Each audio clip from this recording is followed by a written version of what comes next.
Welcome back to Cocktails and Classics. I'm Dylan. Joining me as always are Ben and Cam. After some catastrophes last week, we're back. Starting spooky season off, we're going to do Mel Brooks' Young Frankenstein. To kick things off and get everybody in the right mood, we're going to go to this week's cocktail, the Frankenstein Drink. It comes to us from Cocktails with Class. Very similar name. Should we send a cease and desist? What? Might turn out bad for us. Yeah, I feel like that's a no you type of situation.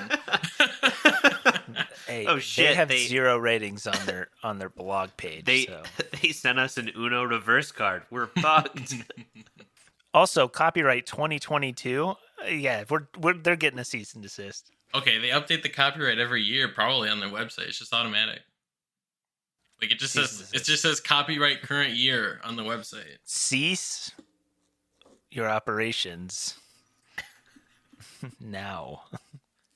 To make a Frankenstein drink, you're gonna need some vodka, about 2 ounces. You're gonna need 3/4 of an ounce of Blue Curacao, 1.5 ounces of pineapple juice, and 1.5 ounces of orange juice. You're gonna shake that shit up, and you're gonna pour it into your glass, and it's gonna come out green because Frankenstein is sort of green. Well, Frankenstein's monster, if we want to be accurate to. Oh fuck! Not one of these guys. This kind of reminds me of what was the thing we did for Heather's, the like blue cooler. Yeah. Kind of gives me similar vibes to that. If you want to make yourself a Frankenstein cocktail, hit up the Drizzling Casker links below to get yourself some alcohol delivered directly to your door. And the recipe will be below in the show notes so you can know what you're doing. Check out Young Frankenstein on HBO Max as of recording. And we're going to spoil it.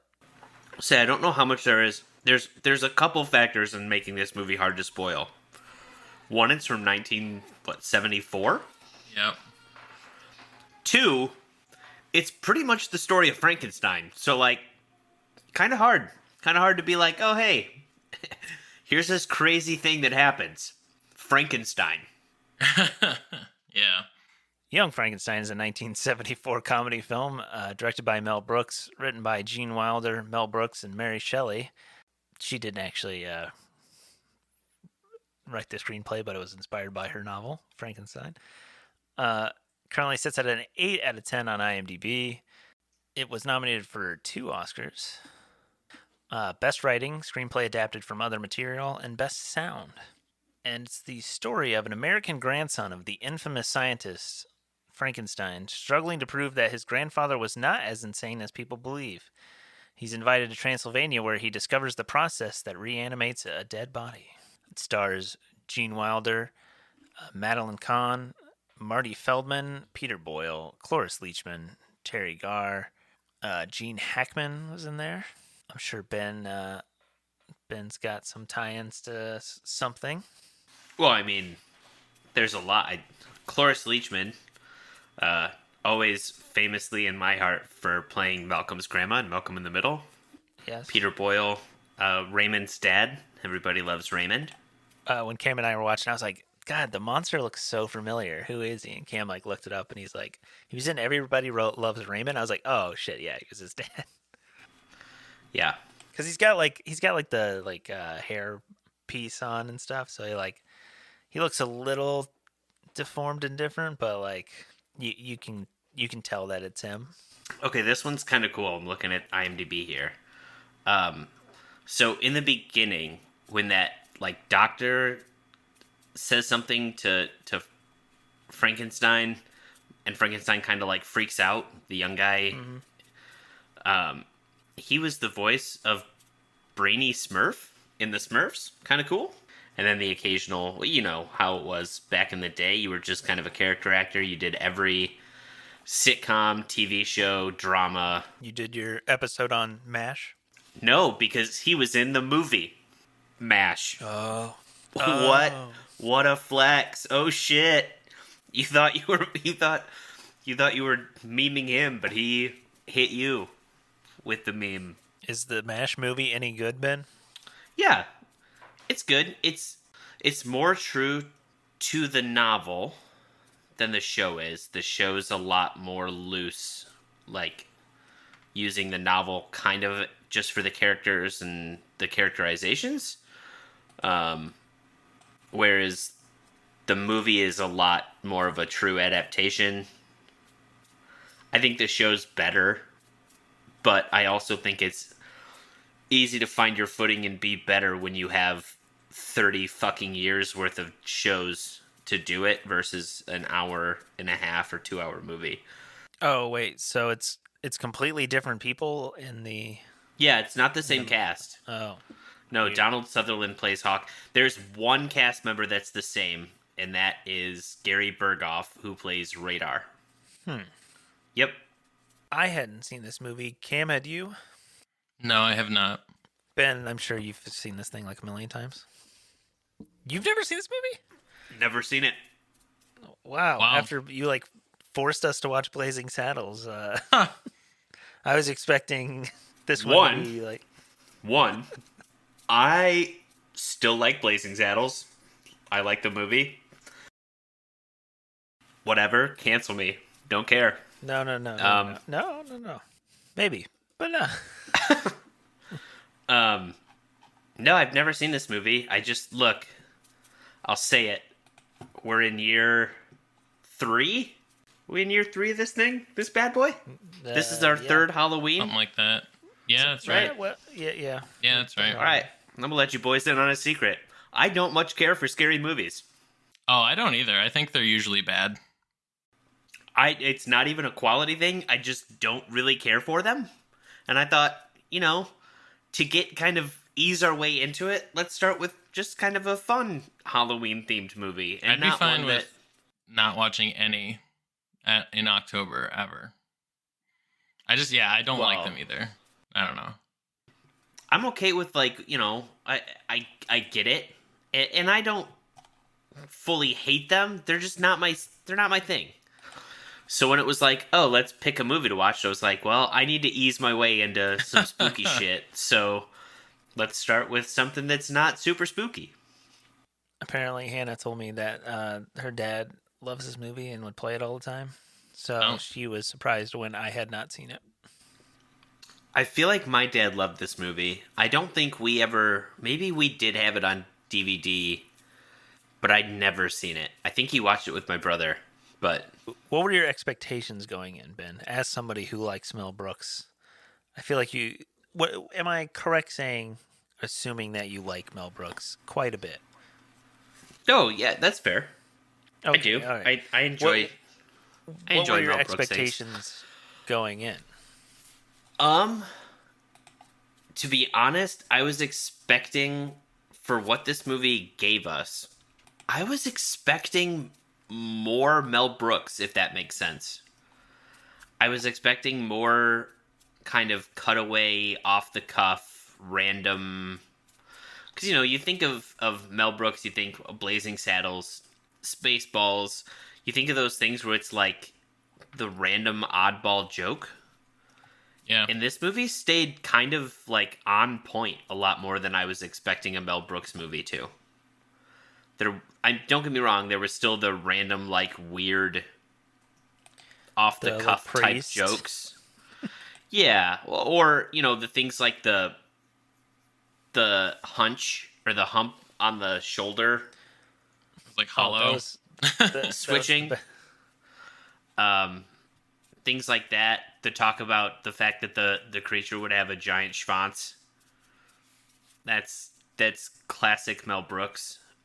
I love the putting on the Ritz scene. I knew that scene existed. I've seen that clip a bunch of times, but yeah, this movie's not as Mel Brooksy as you would expect, based off of other things that you might have seen of his.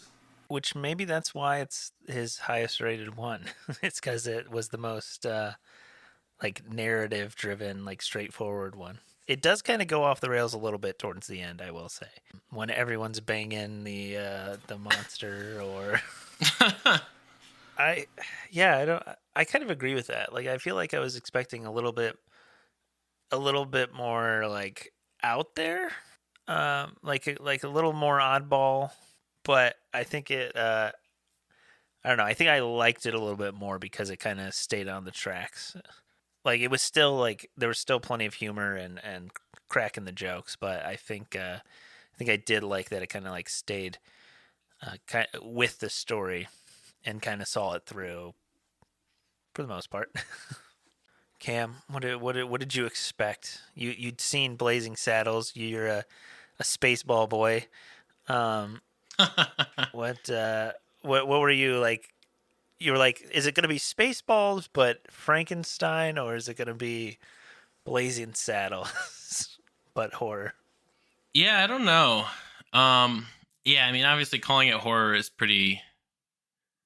I don't know. I don't think it. I mean, it's not intended to be very Reaching. horror. Yeah. It has a spooky theme, but I wouldn't say horror by any means. No, I mean, what was I expecting?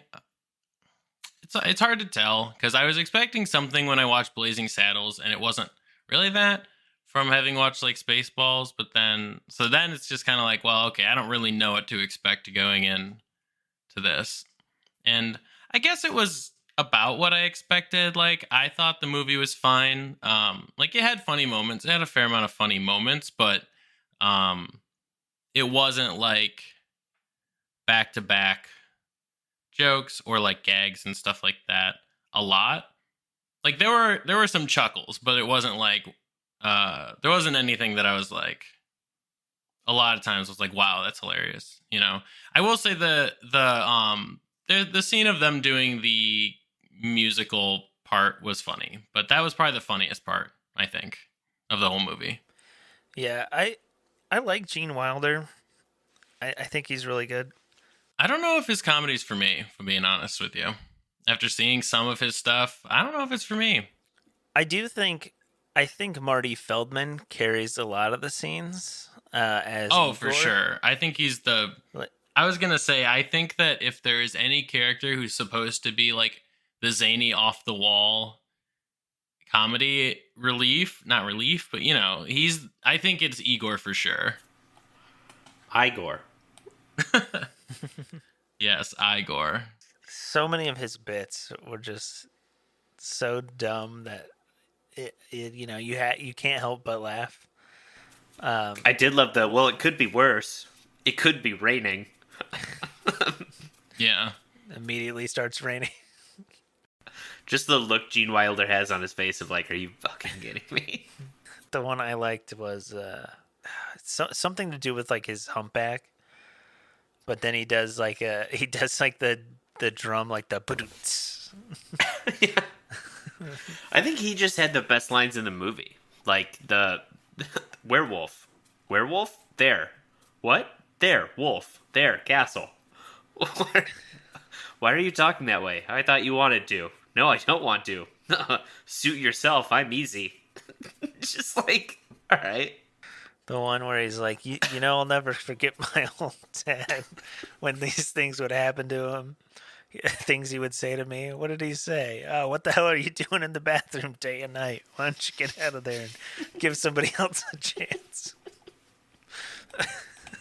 So stupid. I think that's where like a Mel Brooks comedy shines, is like the stupid humor like that, like the werewolf, their wolf, like those jokes are like just the like so out of like left field like comments to something that's like happening in the movie. Like someone will be like something sincere, and then like the answer is just like, what? Like I think that's where it shines. Like it just catches you off guard enough to like be like, oh my. The name on the brain was Abby something. Oh, yeah. Abby Normal. I'm almost sure that was the name. I think the thing is, I want more comb the desert jokes in these movies, and I feel like, I don't know, I'm just not getting it. Like in Spaceballs, where he's like, comb the desert.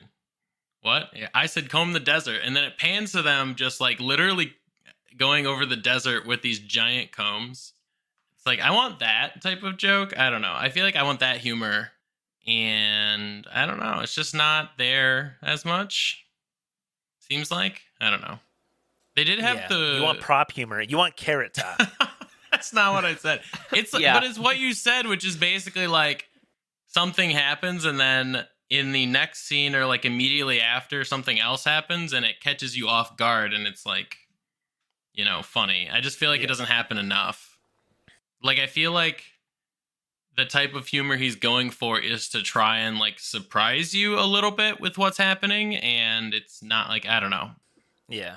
I do feel like this one probably has like, I would say probably the lowest like runtime to humor ratio. Yeah, the joke per minute is a bit lower in this one. Or at least maybe the jokes aren't as poignant. The jokes like don't, I guess, like hit as hard, so it just seems less. Yeah. Yeah, I just, you know, after watching Blazing Saddles and this, and I remember watching Willy Wonka once upon a time, I don't know. I don't know if Gene Wilder does it for me. I just, like I said that earlier, and just like reflecting on it more, I don't know. Like, am I crazy? I just feel like I'm not, like, people are like, oh, he's so good, he's so funny. Like, I watch these movies and I'm like, I don't think it's that funny. Like, it's okay, but I don't think Willy Wonka is where you should be gauging your. I'm not just saying that. Your Gene Wilder humor. I'm not Maybe just you saying need to that. see him outside of Mel Brooks, though. Maybe, yeah. I will say, though, we have been on kind of a Madeline Kahn kick in the past couple months, because we watched Blazing Saddles and Clue and Young Frankenstein now, which are 3 of her top 4 movies on IMDb, what she's known for. Madeline Kahn is the fiance, right? Yes. Yeah, she's the fiance, and she's Mrs. White in Clue, and she's Lily Von Stoop in Blazing Saddles. Which I didn't realize that, I guess. Maybe you said this earlier, but this movie and Blazing Saddles came out in the same year? Really? Yeah. They're both 1974 releases. Mel Brooks out here just working his ass off. I mean, both of these movies, I imagine, probably didn't take a ton of time to film. I mean, if you look at the IMDb section, it's funny because I did notice this and point this out. In the goof section, the first one on IMDb is that the police inspector's prosthetic arm switches from right to left at a certain part in the movie. And his badge and eye patch also switch sides, meaning that the clip was probably flipped for some reason. But I pointed that out when we watched it. I was like, wait, isn't his prosthetic supposed to be on the other hand? They do that a lot in different... I don't know as much about movies, but they do it a lot in, like, TV. Where that's why I think... I remember reading, like, an interview with someone... I think it was about, like, one of the MTV shows or some reality show. And they said they asked that, like, the people on the show not wear, like, logos or anything on their shirt unless they're, like, symmetrical, so that they can flip the shot without it being, like, an issue. Yeah, I think it happens a lot, like especially if you're trying to like show people like in like relative to each other. Yeah, because like if somebody's talking facing this direction, like from right to left, you would want the other person to be left to right, so they're like looks like they're talking to each other or whatever. So you could, if you screwed up, guess you could always fake it. But anyway, what I was trying to say is that there's a fair amount of goofs in the IMDb section. I just didn't know when you said that, Cam. I didn't know if they were just doing this same gag, because they do it with Igor, where they're like, "What wasn't your thing on the other side?" That's true. I don't know. I mean, it's interesting because in the section it does say it's incorrectly regarded as a goof, but it has no information about why it was included in the first place. Oh, there is in the trivia section. Okay. It says that Marty Feldman had been shifting the hump back and forth for several days. So when the crew finally, or when the cast finally noticed, they just wrote it into the script. Basically, he was just fucking around with everyone. And then they finally were like, wait, what? Just put it into the movie, I guess, to explain why it's happening. So it was a goof, but only in the sense that Marty Feldman was just a fucking master meme. He's a meme lord. The original, the OG meme lord. Also, a sad fact about that guy, he died at like 47 or something. He died really young due to like a heart attack or something. 48.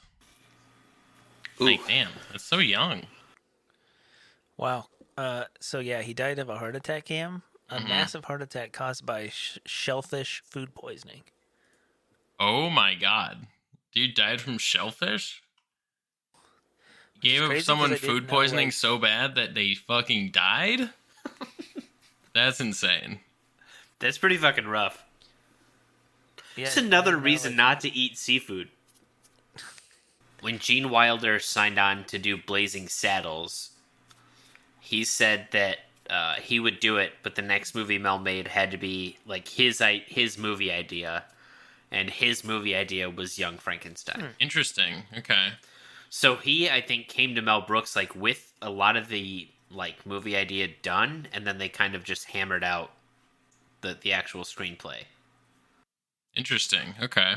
Going through some of this trivia, the like Gene Hackman ad-libbed the last line in the blind man scene. I was gonna make espresso. The scene immediately fades to black because the crew erupted into fits of laughter. Hackman was unable to repeat the line without laughing with the rest of the crew, so the first take was used. Damn. That scene is so weird.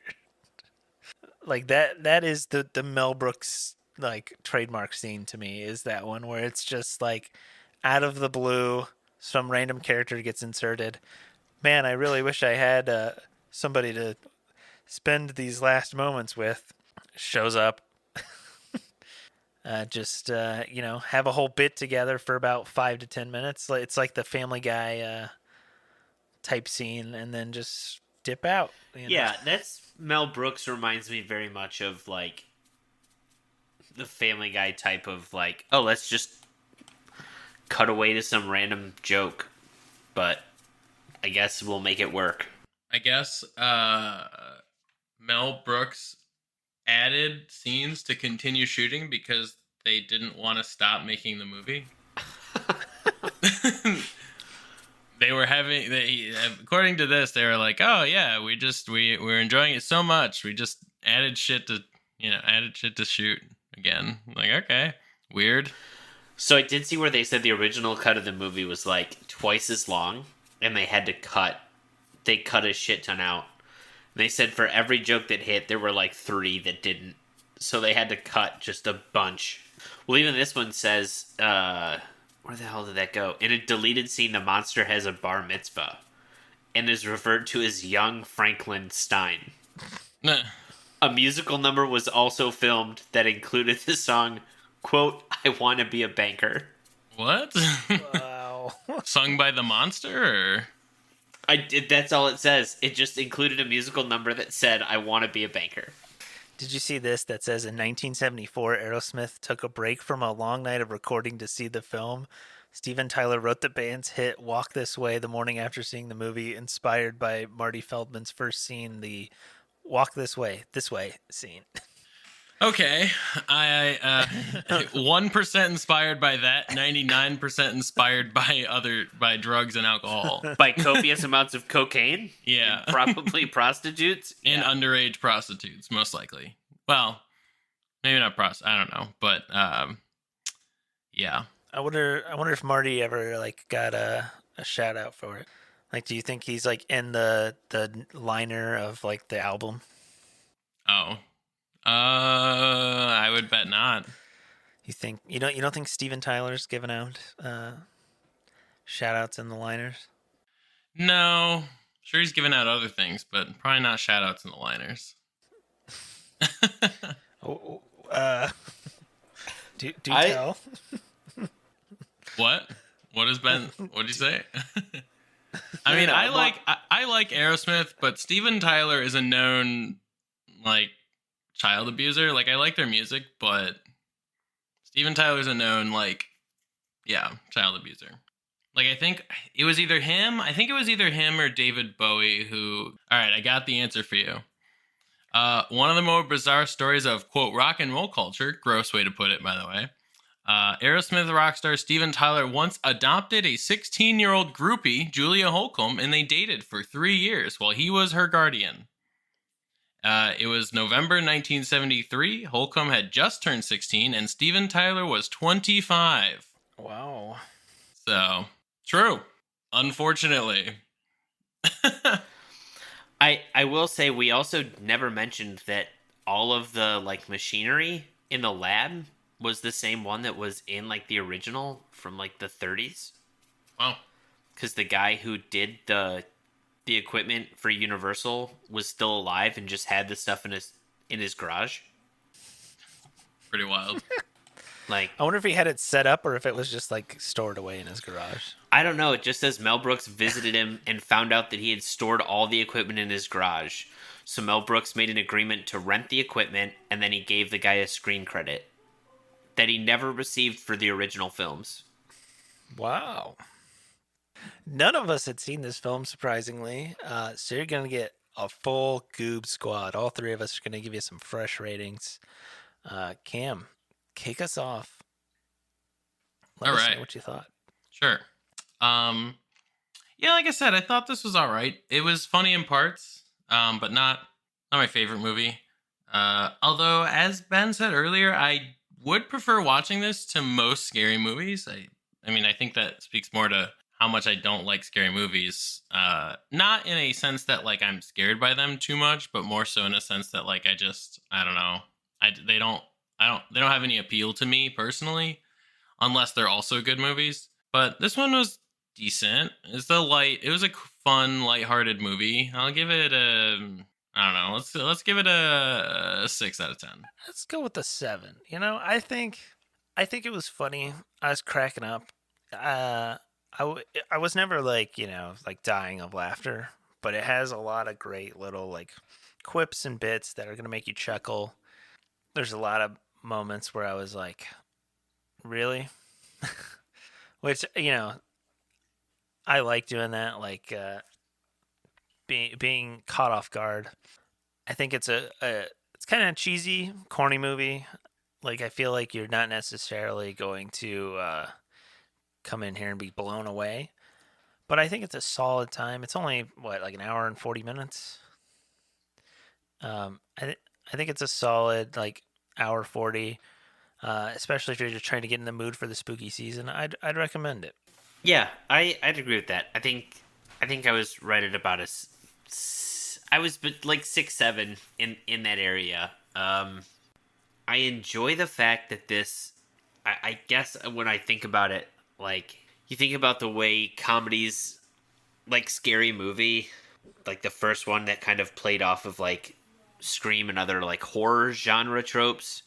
This movie did that with universal horror movies of like the early 30s and 40s, and it took that and made a mockery of it in a comedy that became like a giant genre of comedy for a decade. I appreciate the way that they filmed it, that they made it feel like an old black and white Universal. I thought that was a really cool way of doing it, almost making it feel like it was supposed to be like the next in the series. I like Gene Wilder. I like the dry. It's weird. He almost plays the straight man, but also not the straight man. Like, he balances that really interestingly to me, and I think that's one of the reasons I really like it. But I do appreciate that this kind of felt like Mel Brooks reined in. So, like, it was Mel Brooks in a sense, but at the same time it was like, okay, we're not going to do a bunch of, like, just completely cutaway jokes or, you know, these things that don't really make sense. We're going to try to keep it a little bit more in line with what's actually going on in the movie. This would definitely be a movie that goes into, like, a Halloween rotation for someone who doesn't like scary movies. Hit up the Drizzling Cash links below. Check out the show notes. Make yourself a Frankenstein cocktail. Share us with your friends and family. Give us a rating. Spotify, Apple. That helps us out. Check us out on the next one. And as always, watch responsibly.